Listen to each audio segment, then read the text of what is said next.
Siapa tak kenal Ali bin Abi Thalib, sahabat Rasulullah Sallallahu Alaihi Wasallam? Dikisahkan zaman Ali bin Abi Thalib ketika remaja, ada rahasia yang terdalam di hati Ali yang tidak dikisahkan oleh siapapun. Fatimah, karib kecilnya yang juga putri kesayangan Rasulullah Sallallahu Alaihi Wasallam, adalah sepupunya yang sungguh mempesona di mata Ali. Kesantunannya, ibadahnya, kecantikan rupanya, Allah berikan semua pada diri Fatimah. Lihatlah ketika ayahnya pulang dengan luka bersimbah darah dan kepala dilumuri isi perut onta. Fatimah bersihkan dengan hati-hati. Ia seka dengan air penuh cinta. Ia bakar perca dan ditempelkan di luka agar darah berhenti mengalir. Sedangkan air matanya mengalir perlahan menangisi ujian yang ditanggung sang ayah. Muhammad bin Abdullah tidak layak diperlakukan demikian. Gadis ini bangkit dan keluar dengan gagah, berjalan menuju Ka'bah. Dilihatnya para pemuka Quraisy saling tertawa membanggakan tindakan mereka pada sang nabi yang mereka perlakukan seperti binatang. Dan Fatimah menghardik mereka dengan spontan, hingga mulut mereka terkunci, tertunduk atas pembelaan Fatimah. Mengagumkan. Ali bin Abi Thalib tak tahu apakah rasa yang muncul di hatinya itu disebut cinta atau kekagumannya atas perjuangan Fatimah pada ayahanda Rasulullah SAW. Yang pasti, hati Ali tersentak ketika mendengar kabar bahwa Fatimah telah dilamar oleh seorang lelaki yang paling dekat kedudukannya dengan Rasulullah. Seorang lelaki yang imannya tak sebanding dengan dunia dan seisinya. Seorang lelaki yang berjuang untuk Islam dan dijamin masuk surganya Allah Subhanahu wa ta'ala. Abu Bakar As-Siddiq radhiyallahu anhu. Ali berpikir, dia bukanlah tandingan seorang Abu Bakar. Dakwahnya, infaknya, tebusannya terhadap Bilal, Ibnu Mas'ud, Khabbab bin Arad, dan keluarga Yasir cukup meretas kesadarannya bahwa dia hanyalah anak-anak yang belum pantas dibanggakan. Inilah persaudaraan dan cinta. Demikian Ali berkata, aku mengutamakan Abu Bakar atas diriku, dan aku mengutamakan kebahagiaan Fatimah atas cintaku. Namun cinta sejatinya tidak pernah meminta untuk datang dan pergi. Cinta adalah keberanian dan pengorbanan, sesuatu yang akan mengejutkan apabila tak putus harap. Bahkan kemudian cinta terus melaju dalam keinginannya untuk menikahi Fatimah ketika mengetahui bahwa lamaran Abu Bakar ditolak oleh Rasulullah. Ya, lamaran sang lelaki mulia dan terdekat ini ditolak oleh Rasulullah. Namun belum selesai sampai di sini. Allah masih menguji kesungguhan Ali terhadap Fatimah. Setelah Abu Bakar mundur, datanglah lelaki lain yang hendak melamar Fatimah. Seorang lelaki yang terkenal dengan keberanian dan keperkasaannya. Seorang lelaki yang sejak keislamannya membuat kaum muslimin makin berani angkat muka. Seorang lelaki yang membuat musuh-musuh Allah dan para setan ketakutan. Dialah Umar bin Khattab. Lelaki yang sangat didoakan oleh Rasulullah agar dimuliakan Islam dengannya. Bahkan Ali pernah mendengar Rasulullah berkata, aku datang bersama Abu Bakar dan Umar. Aku keluar bersama Abu Bakar dan Umar. Aku masuk bersama Abu Bakar dan Umar.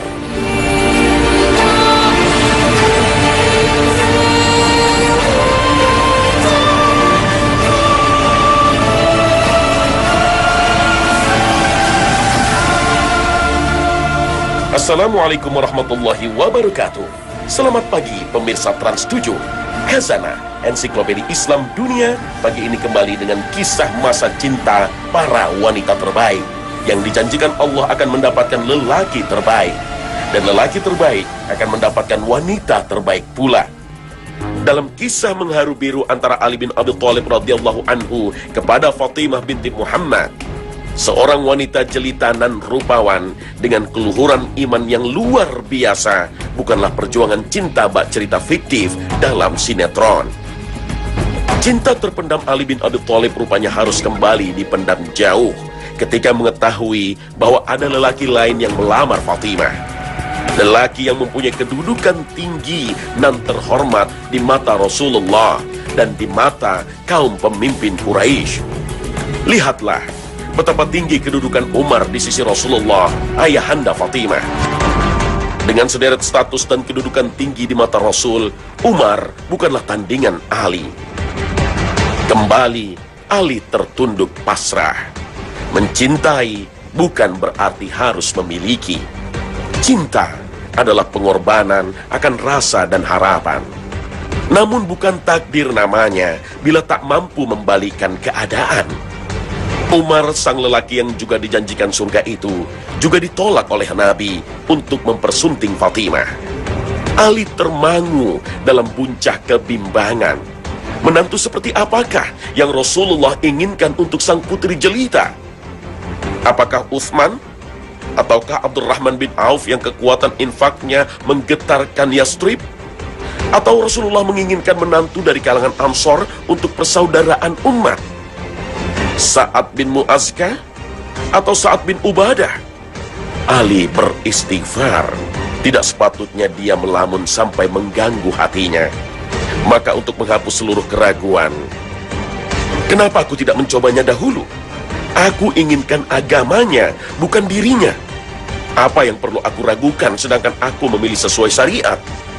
Aku harus bertanggung jawab atas masa depan dan harapanku selagi tak ada kemaksiatan. Begitu Ali bin Abi Thalib berkata dalam dirinya. Ali pun menghadap sang Nabi. Dengan penuh keluh kesah yang menggetarkan, Ali menyampaikan hasrat hati untuk menikahi Fatimah. Dalam gambaran pikirannya, apakah akan senasib dengan Abu Bakar dan Umar? Karena secara ekonomi dia tidak menjanjikan apa-apa pada Fatimah, melainkan satu baju besinya. Tapi untuk meminta Fatimah menunggu 1, 2, 3 tahun lagi hingga ia siap merupakan hal kekanak-kanakan. Aku adalah lelaki sejati yang akan bertanggung jawab atas amanah. Aku adalah lelaki sejati yang akan bertanggung jawab atas cinta. Aku adalah pemuda yang siap memikul resiko atas pilihan. Ahlan wa sahlan. Begitulah kalimat yang meluncur dari baginda Rasulullah. Beliau tersenyum tenang melihat wajah Ali dan tampak bingung dengan jawaban ayahanda Fatimah. Ali segera kembali ke para sahabat Ansor dan bertanya tentang jawaban Nabi tadi. Mereka menjawab, "Saudaraku, kau bukan saja mendapat 1, tapi 2 sekaligus. Ahlan dan wasahlan, yang keduanya berarti iya." Ali tersungkur syukur dalam sujud demi mendapat jawaban Rasulullah atas pinangan dirinya kepada Fatimah. Ali bin Abi Thalib telah bertanggung jawab atas pilihannya. Ali bin Abi Thalib bersikap untuk mendahulukan pengorbanan atas dasar mengutamakan kebahagiaan orang yang ia cintai.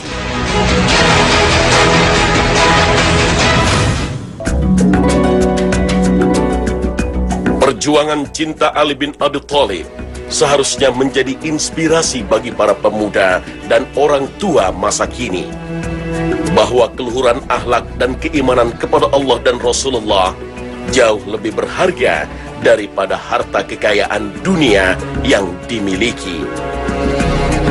Maka wahai orang tua, tirulah Rasulullah dalam memilih menantu. Carilah pemuda masa kini dalam diri Ali bin Abi Thalib.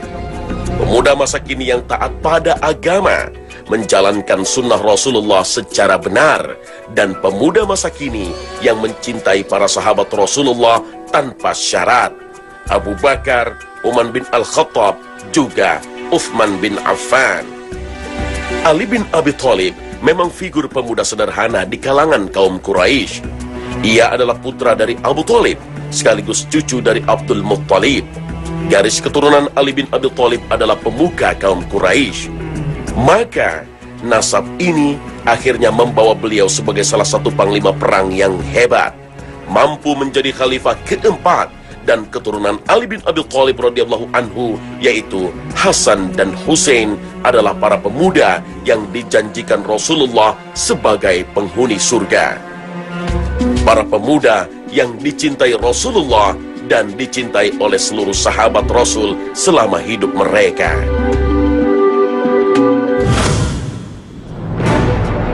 Beranjak dari kisah luar biasa Ali bin Abi Thalib radhiyallahu anhu dan Fatimah binti Muhammad, masih ada kisah lain, yaitu Julaibib radhiyallahu anhu, yang salah satu sahabat Rasulullah sallallahu alaihi wasallam. Beliau merupakan sahabat dari kalangan Ansor. Julaib radhiyallahu anhu adalah penduduk asli Madinah yang beriman kepada Allah dan Rasulnya Muhammad sallallahu alaihi wasallam. Di kalangan kaum Ansor, Julaibib radhiyallahu anhu bukanlah manusia terpandang. Beliau bukanlah pembesar dan bukan seorang yang kaya raya. Ditambah kondisi fisik beliau juga tidak tampan. Keadaan ini membuat beliau membujang dalam waktu yang cukup lama. Hingga Rasulullah SAW menawarinya untuk menikah.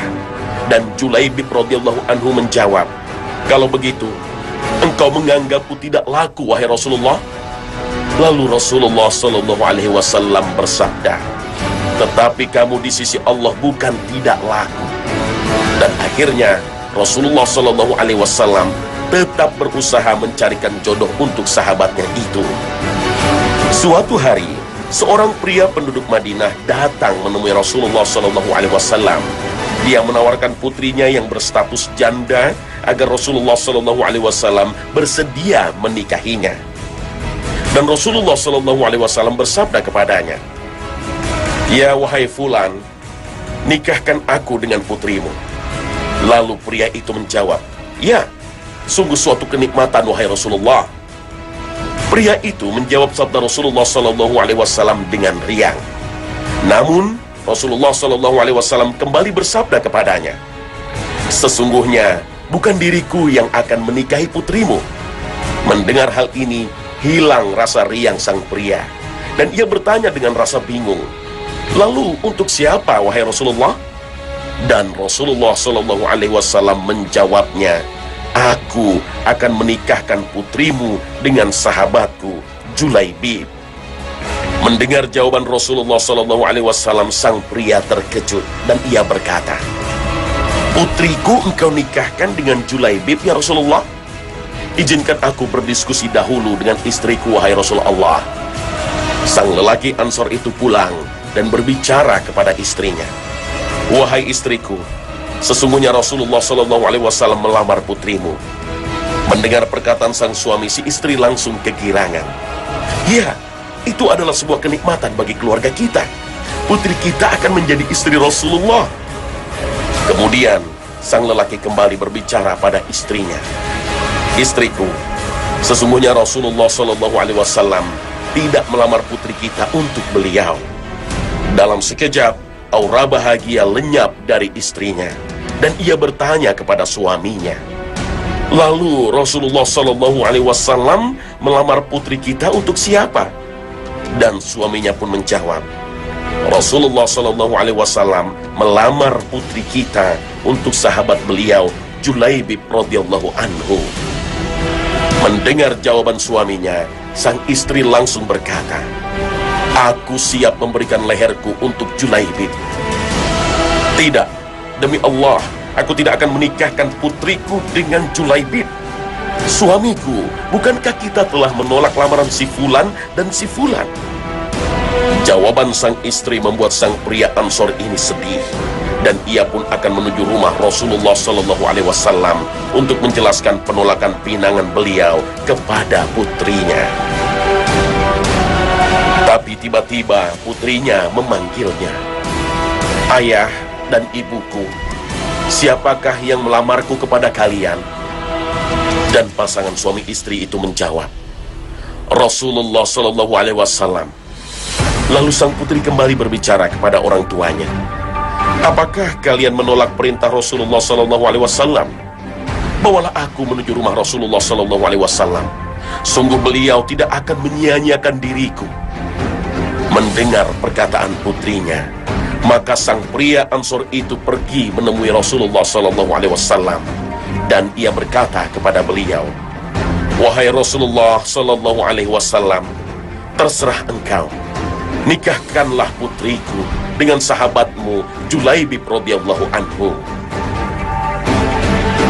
Akhirnya Rasulullah Shallallahu Alaihi Wasallam menikahkan putri sang pria Ansor dengan Julaibib radhiyallahu anhu. Tidak lama setelah pernikahan Julaibib radhiyallahu anhu, kaum muslimin berangkat menuju medan pertempuran. Rasulullah Shallallahu Alaihi Wasallam berangkat berperang bersama para sahabatnya, termasuk Julaibib radhiyallahu anhu.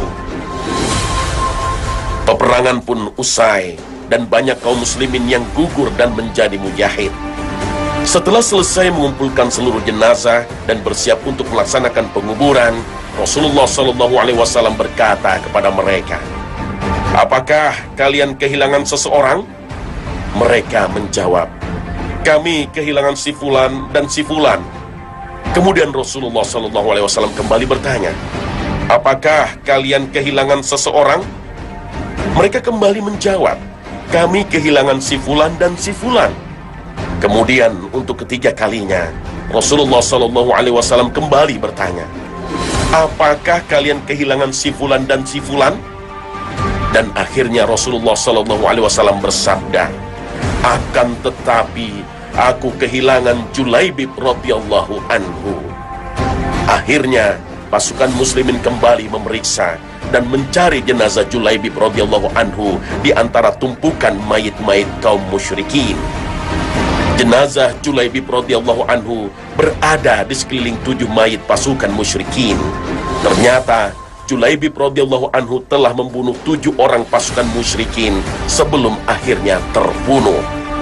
Dan Nabi Shallallahu Alaihi Wasallam berdiri memandangi jenazah Julaibib radhiyallahu anhu, lalu beliau berkata, "Dia membunuh 7 orang, lalu mereka membunuhnya. Dia dari golonganku dan aku dari golongannya." Lalu Rasulullah Shallallahu Alaihi Wasallam membopongnya di atas kedua lengannya dan memerintahkan mereka agar menggali tanah untuk menguburnya. Julaibib radhiyallahu anhu mendapatkan keutamaan di akhir hayatnya karena Rasulullah Shallallahu Alaihi Wasallam turun langsung untuk menguburkan jenazahnya.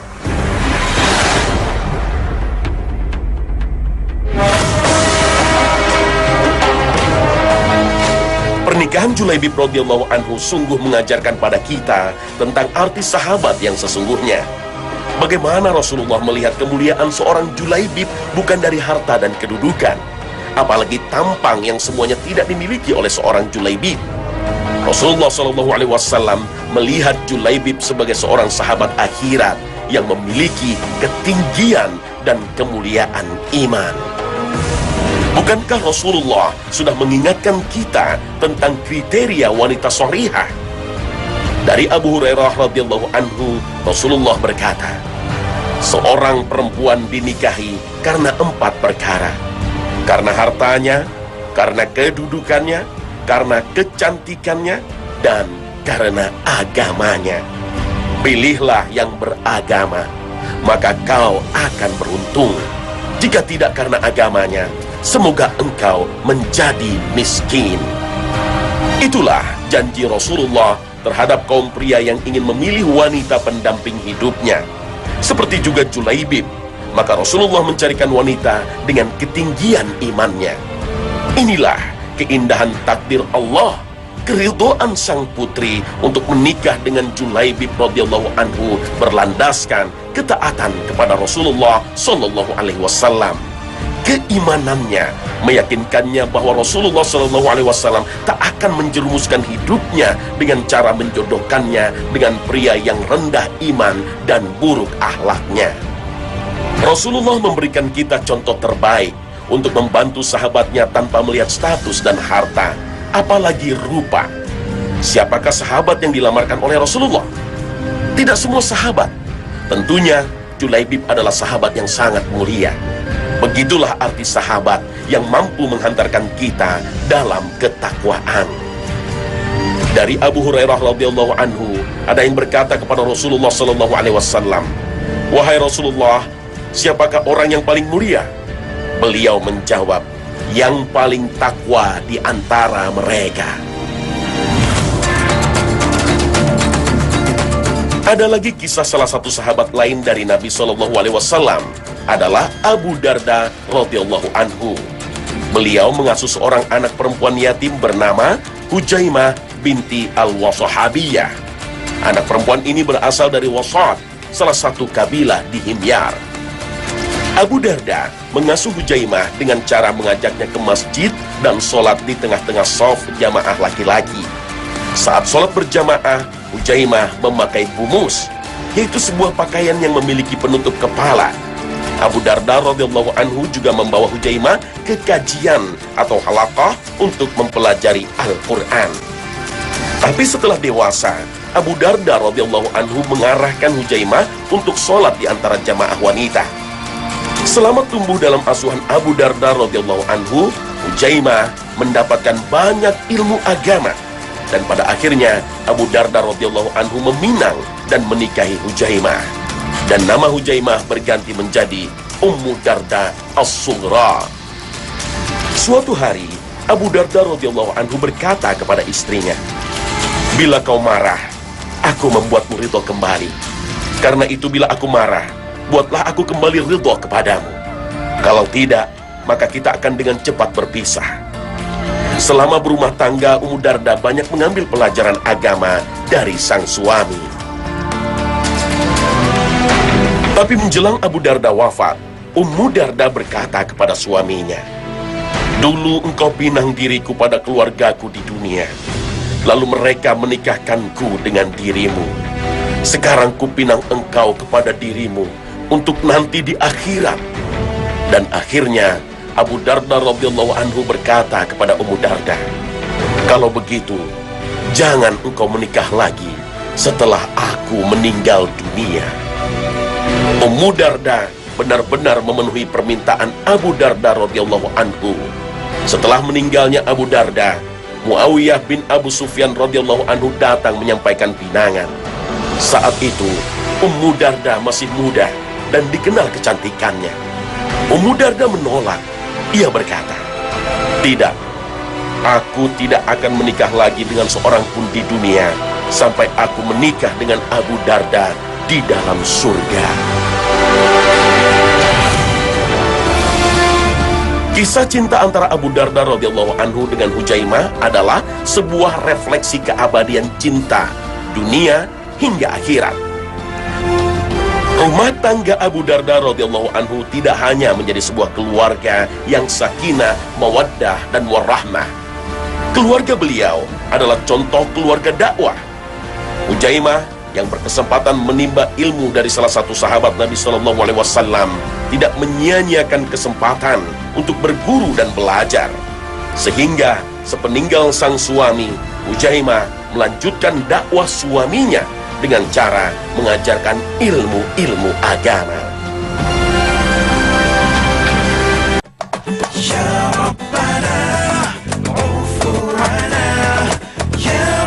Nah pemirsa, inilah akhir kebersamaan kami. Semoga tayangan kami hari ini mampu melengkapi wawasan Islami Anda, sehingga jalan kehidupan Anda sesuai dengan prinsip Al-Quran dan Hadis menjadi semakin terang. Dan buktikan dalam hidup kita bahwa wanita baik-baik hanya untuk laki-laki baik-baik pula. Akhir kata, wassalamualaikum warahmatullahi wabarakatuh.